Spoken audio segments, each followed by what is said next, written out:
En este caminar cristiano me he encontrado con varios hermanos que me hacen esta pregunta. Hermano, cuando yo nunca he leído la Biblia, ¿por dónde debo empezar a leer la Biblia? Porque yo leo la Biblia y no comprendo. O abro la Biblia y me siento bien, pero realmente quisiera una explicación más profunda. ¿Por dónde debo empezar a leer la Biblia? Lo más lógico es empezar a leer por los cuatro evangelios: San Mateo, San Marcos, San Lucas y San Juan. Pero no leerlo como leemos cualquier libro. Lo más importante es leerlos a través de los capítulos y los versículos. Como ya hemos dicho en esta serie que vamos a estar hablando de Biblia y apologética, la Biblia tiene 73 libros. Tiene 46 libros en el Antiguo Testamento y 27 en el Nuevo Testamento. Pero cada libro se divide en capítulos, que son los números grandes, y cada capítulo en versículo. Entonces nosotros podemos empezar, para poner un ejemplo, San Mateo 16, 18. Nosotros abrimos la Biblia y vamos a encontrar en el Nuevo Testamento, el primer libro del Nuevo Testamento es Evangelio según San Mateo. El nombre del libro aparece en la parte de arriba de la Biblia. En la parte de la página de la Biblia, arriba aparece el nombre del libro, San Mateo o Mateo. Y los números grandes son los capítulos. Nos vamos del capítulo 1 hasta el versículo 16 y vamos a encontrar San Mateo capítulo 16 y el versículo 18, que es un número chiquitico, pequeñito. Entonces nosotros podemos definir el nombre del libro, es San Mateo, el capítulo es el 16 y el versículo es el 18. ¿Y qué dice? Tú eres Pedro y sobre esta piedra edificaré mi iglesia. Y de esta manera ya estoy comprendiendo un poco mejor cómo leer la Biblia. Pero cuando los hermanos o alguien tiene la intención de empezar a leer la Biblia, repito, debe empezar por los evangelios porque es el encuentro directo con Jesús. Y cuando nosotros nos encontramos con Jesús, vamos a sentir una emoción. Personalmente, yo empecé a leer la Biblia por los libros históricos del Antiguo Testamento. Yo me leí los 16 libros históricos del Antiguo Testamento, el libro de Josué, el libro de Jueces, Samuel, primera de Samuel, segunda de Samuel, leí primero libro de Reyes, segundo de Reyes, primero de Crónicas, segundo de Crónicas.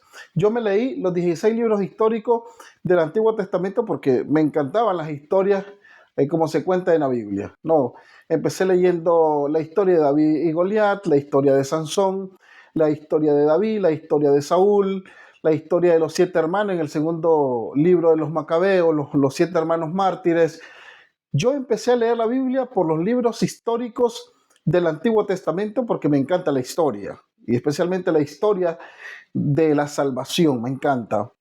Pero si usted nunca ha tenido un contacto con la Biblia, que lamentablemente, y por lo menos es la experiencia que yo he tenido, tanto en Nicaragua como ahora en Estados Unidos, es que hay un gran porcentaje, y lamentablemente muy alto, de hermanos católicos muy buenos, muy piadosos, rezadores, participan en los cuadros pastorales, pero nunca han tenido un contacto real con la Biblia.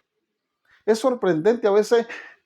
Personalmente yo que doy las charlas prebautismales aquí en la parroquia San Antonio en Indianápolis, Estados Unidos, la inmensa mayoría de los hermanos nunca han leído la Biblia y muchos la tienen en sus casas, la tienen como un libro sagrado, como algo maravilloso, pero no la leen como se debe hacer diariamente, o por lo menos conocer cómo se lee la Biblia a través de los capítulos, los versículos, cómo identificar los libros históricos del Antiguo Testamento, los libros históricos del Nuevo Testamento, los libros proféticos del Antiguo Testamento, los libros proféticos del Nuevo Testamento, cuál es la diferencia entre una epístola y una carta del apóstol San Pablo, por poner un ejemplo, las cartas católicas que escribieron los apóstoles que anduvieron con Jesús.